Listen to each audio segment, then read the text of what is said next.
Hi guys, welcome back to my channel. This is Real Life Issues with Kemi. If you are new here, thank you for joining us. We are glad to have you. And if you've been a previous subscriber, thank you for coming back again.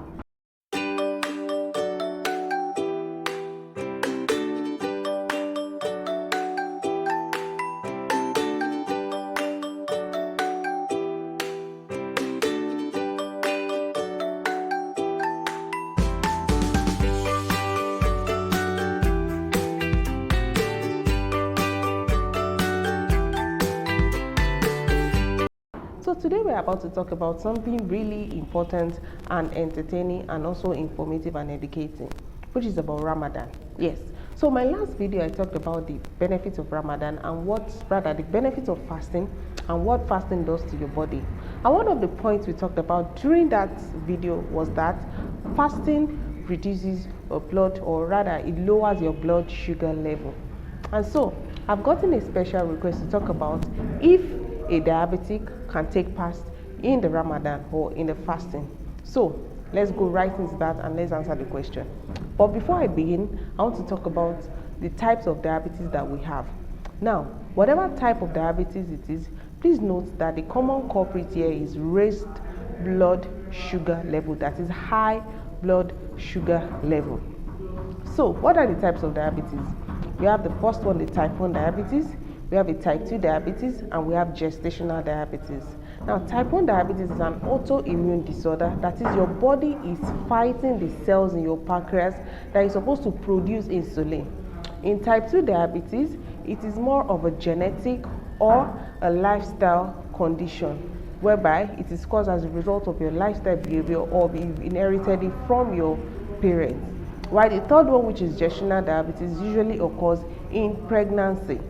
So, we've talked about the culprits being high blood sugar, and then the high blood sugar being as a result of insulin. So let's talk about insulin. Why insulin? What does insulin do? So, insulin is the element, or rather is the cell.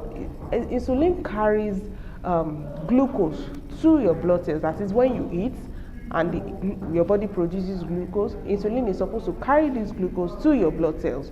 So when the insulin is not able to perform maximally, or when it's not able to carry this insulin to your blood cells, we have something called high blood sugar. So I hope you now understand where diabetes comes from, or how the insulin comes to play in diabetes. So now let's talk about the question itself that is being asked. Can a person who is diabetic take fasting fast? Yes, a diabetic person can fast. But then, which of the diabetes? Someone who has type 1 diabetes cannot partake in a fast because such person requires insulin shots at intervals. Remember, this person's immune system is fighting itself, so the person cannot produce insulin. So insulin is not being produced. So the person needs to get insulin shots. Then, for someone who has type 2 diabetes, he is able to produce insulin, but it's either that the insulin is not sufficient or the insulin is not performing maximally. So, someone who has type 2 diabetes can participate in a fast. Yes, a person who has type 2 diabetes can fast, but then how does the person go through it?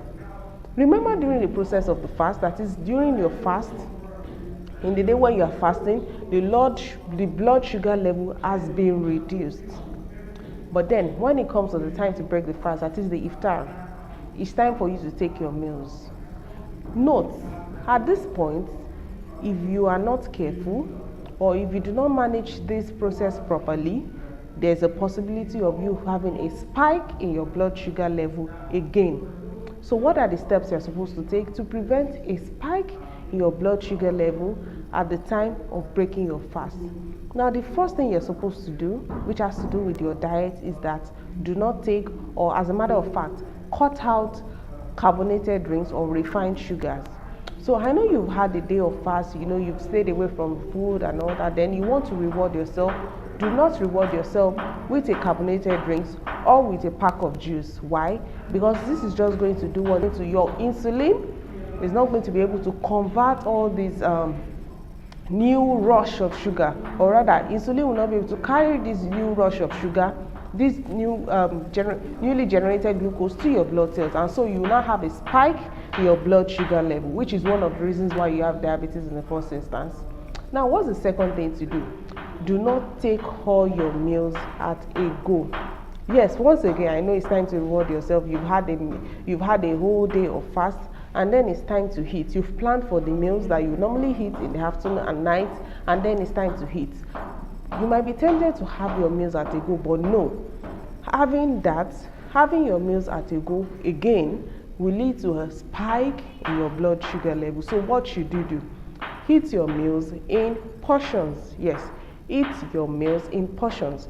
So whatever meals you've planned to have at the end of the fast, for your iftar or at the break of your fast, if in the case of Lent, please break those meals into portions so that your body, or rather the insulin, has the time to process the glucose in batches. Remember, the issue with type 2 diabetes is that the insulin it produced is not enough, or is not functioning maximally to produce all the glucose. So imagine when you have produced so much glucose and then the insulin is not able to carry those glucose to the right part. Then what happens again? You have a high blood sugar, and then you're back to square one. So the third thing to do, stay true to your dietary plan. Yes, I know you are aware that you have a diabetes, which is one of the reasons why we're discussing about this. So you are aware of the condition, and you have been seeing a doctor. Your doctor has given you a plan. He has given you a dietary plan. He has given you a list of foods to take and not to take. Foods to take, which will most likely be foods that are high in fiber and protein. Do not deviate from this plan, because this is what will help you to regulate your blood sugar level. I hope with these few points you now understand how to manage yourself as a diabetic even during fast. You do not have to lose out from the benefits of fasting for your religion or for whatever purpose that you want to fast.